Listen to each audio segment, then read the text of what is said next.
भाई एक टाइम था जब स्कूल से घर आते ही सबसे पहले टीवी ऑन होता था। कार्टून नेटवर्क, जियो हॉटस्टार या डिज्नी नहीं, बस टीवी के सामने बैठकर फेवरेट कार्टून का वेट। और उन्हीं कार्टून्स के बीच एक ऐसा कार्टून भी था जिसे शायद आज बहुत कम लोग याद करते हैं। एक ऐसा कार्टून जिसमें थे कुछ बहादुर मुर्गे और उनके पीछे पड़े दो भूखे नेवले। अगर तुमने भी बचपन में इसे देख रखा है तो क्या तुम्हें इस कार्टून के बारे में थोड़ा भी याद है? तो दोस्तों, आज की इस वीडियो में हम इसी कार्टून के बारे में बात करेंगे जिसे हम जानबाज मुर्गा के नाम से जानते थे। तो चलिए वीडियो को शुरू करते हैं। तो इस कार्टून की original series Fanta wild animation की थी और इसका बेसिक कॉन्सेप्ट बहुत सिंपल लेकिन इंटरटेनिंग था। मुर्गे वर्सेस नेवले। तीन चिकन्स अपनी नॉर्मल जिंदगी से बाहर निकलते हैं, एडवेंचर्स करते हैं और हर बार उन्हें पकड़ने की कोशिश करते हैं उनके दो एनिमीज स्लिम और भुक्कर। तो इस सीरीज का मेन आइडिया ही एक नेवर एंडिंग चेस था, जहाँ चिकन्स हर बार अपने प्रेडेटर्स को आउट स्मार्ट करने की कोशिश करते थे और यही चीज इस कार्टून को इंटरेस्टिंग बनाती थी। स्टोरी भी कॉम्प्लिकेटेड नहीं थी क्योंकि हर एपिसोड में कुछ नया प्लान, नई जगह और नई कॉमेडी देखने को मिलती थी। तो अब हम बात करते हैं इस कार्टून के मेन कैरेक्टर्स की। तो सबसे पहले आता है जैक। हिंदी कार्टून्स और ऑनलाइन अपलोड्स में इसे चिंटू नाम से भी याद किया जाता है। ये ग्रुप का स्मार्ट और ब्रेव कैरेक्टर था। जब भी स्लिम और भुक्कर कोई नया ट्रैप बनाते तो चिंटू अपनी इंटेलिजेंस से उसका सॉल्यूशन निकालने की कोशिश करता। मुझे तुम्हारा ही इंतजार था। प्लीज मुझे मत खाना, मेरा मांस बहुत ही मोटा और पुराना है। देन सेकंड जो ग्रुप का स्ट्रॉन्ग कैरेक्टर था। जहाँ चिंटू दिमाग लगाता था वहाँ जो अपनी फिजिकल स्ट्रेंथ का यूज करता था और इसी वजह से तीनों चिकन्स की टीम एक दूसरे को बैलेंस करती थी। एट लास्ट किकी ग्रुप की स्वीट और इनोसेंट मेंबर थी, लेकिन उसे अंडर एस्टिमेट करना भी गलती थी। सिचुएशन डिफिकल्ट होने पर वो भी काफी अच्छा डिसीजन लेती थी। तो अब हम आते हैं इस कार्टून के विलेंस पर। तो दोस्तों, हॉनेस्टली इस कार्टून के विलेंस ही इसी कॉमेडी के एक बड़ा रीजन थे। तो फर्स्ट है स्लिम। स्लिम एक पतला सा नेवला था जो हर एपिसोड में चिकन को खाने के लिए नए नए प्लान्स बनाता रहता था। वो कभी ट्रैप यूज करता था तो कभी कोई मशीन, और भाई कभी कहा तो इसके प्लान्स देखकर लगता भी था कि इस बार तो मुर्गे गए, लेकिन फिर प्लान का एंड यूजुअली कुछ और ही होता था।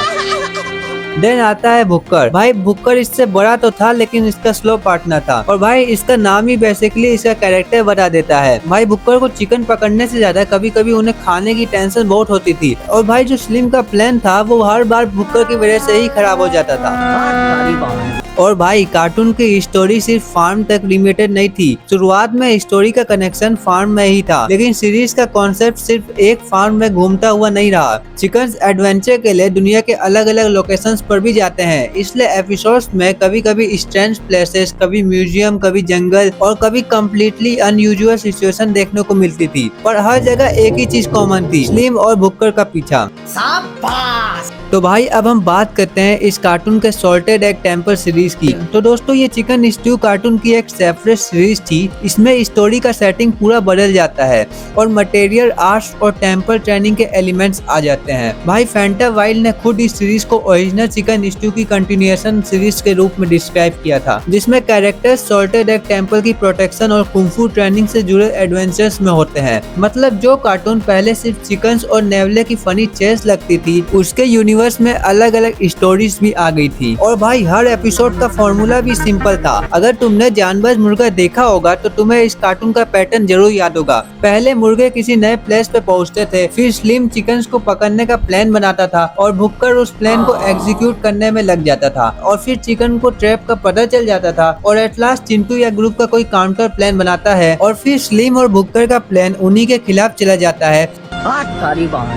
तो भाई अब सवाल तो ये है, इतना फनी और चेजिंग होने के बाद भी ये कार्टून आज याद क्यों नहीं किया जाता है? तो भाई हम में से बहुत लोग बचपन में ये कार्टून देख रखे हैं, लेकिन जैसे जैसे टीवी चैनल्स का कंटेंट बदला, शो की अवेलेबिलिटी बदली और व्यूअर्स की हैबिट्स यूट्यूब और डिजिटल प्लेटफॉर्म्स की तरफ चली गई, वैसे वैसे कुछ पुराने कार्टून्स हमारी मेमोरी से ऑलमोस्ट डिसअपीयर हो गए। और भाई इस कार्टून के आज ना जानने का एक और रीजन हो सकता है कि क्या पता ये कार्टून का नाम ही इतना कॉम्प्लिकेटेड हो जिसे हम इजिली याद नहीं कर सकते हैं। भाई भाई डोरेमोन, शिनचैन, मोटू पतलू तो नॉर्मल लगता है, पर ये जानवर मुर्गा कुछ अलग हो जाता है। तो भाई आपको भी ऐसा लगता है तो कमेंट में जरूर बताना। तो भाई जानवर मुर्गा का ओरिजिनल चिकन स्ट्यू एक्चुअली 2009 से 2011 के पीरियड में लिस्टेड है और इसके मल्टीपल सीजन्स और बहुत सारे एपिसोड डॉक्यूमेंटेड भी हैं। और इंटरेस्टिंग बात यह है कि इसका हिंदी वर्जन जिसका नाम जानवर मुर्गा है वो आज भी ऑनलाइन अपलोड्स में मिल जाते हैं। यानी कार्टून कम्प्लीटली खत्म नहीं हुआ, बस शायद हमारी चाइल्डहुड वाली टीवी मेमोरीज से दूर चला गया। तो भाई अगर तुम्हें भी ये कार्टून याद है तो इसका नाम जानवर मुर्गा है और कुछ एपिसोड्स अभी भी इसके यूट्यूब पर अवेलेबल हैं, तो जाओ इसे सर्च करो और देखो